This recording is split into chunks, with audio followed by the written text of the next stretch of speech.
Adik tidak taat, tidak patuh terhadap aturan lalu lintas di jalan,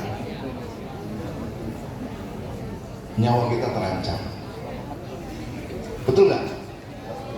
Betul nggak? Karena apa? Orientasi berpikir kita hanya lebih kepada cita-cita yang tinggi, sedangkan kehidupan kita setiap hari itu terancam dengan keselamatan di jalan. Ya, terancam dengan keselamatan kita di jalan. Semua, bukan adik-adik saja, termasuk saya, termasuk bu guru, bapak guru, pak kepala sekolah dan lain-lain. Ya. Ketika kita lalai di jalan, nyawa kita taruhan. Ya, artinya apa rekan-rekan? Jadi tolong ya, dalam berkendara di jalan, itu harus betul-betul adik-adik mematuhi, mentaati aturan lalu lintas. Apa sih yang harus dipatuhi misalnya dalam berkendara? Nah, setidaknya harus pakai helm, ya. Kemudian apalagi kendaraannya pun harus dilengkapi dengan kelengkapan berkendara. Ya, kalau di sana sudah ada spion, ya pasang spionnya. Ya, kalau di sana ada lampu sennya, pasang lampu sennya.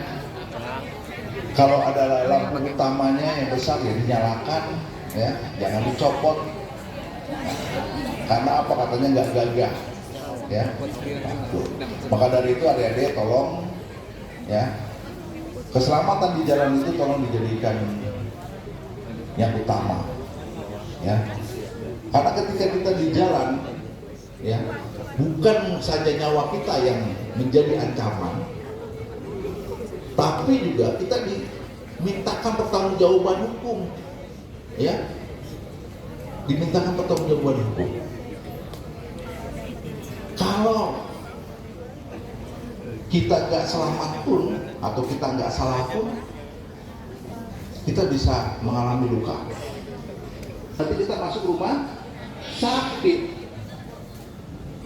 Kemudian kalau kita kecelakaan di jalan, kita nggak luka-luka, tapi kita salah dalam berkendara, itu diminta pertanggungjawaban hukum.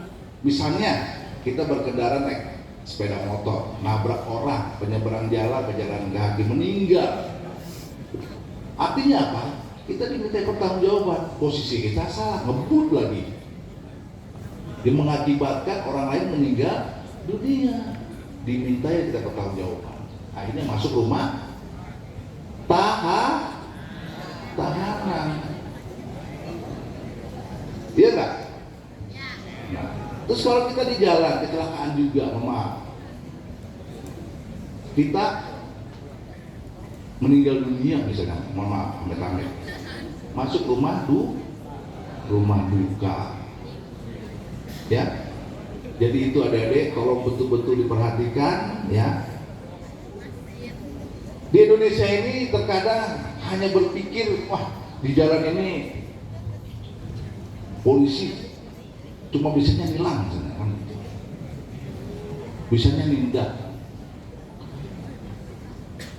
Sebenarnya arti daripada penegakan hukum itu mengingatkan kepada adik-adik, kepada kita semua, ya, termasuk diri saya, mungkin termasuk keluarga saya, bahkan rekan-rekan saya, ya. Salah satu upaya untuk meningkatkan budaya tertib berlalu lintas, meningkatkan tingkat disiplin berlalu lintas, itu hanya salah satu upaya dari kepolisian, yaitu penegakan hukum. Karena penegakan hukum itu memang sudah diamanatkan di undang-undang. Polisi kenapa melakukan penegakan hukum? Menilang, ya karena di undang-undang diperintahkan seperti itu.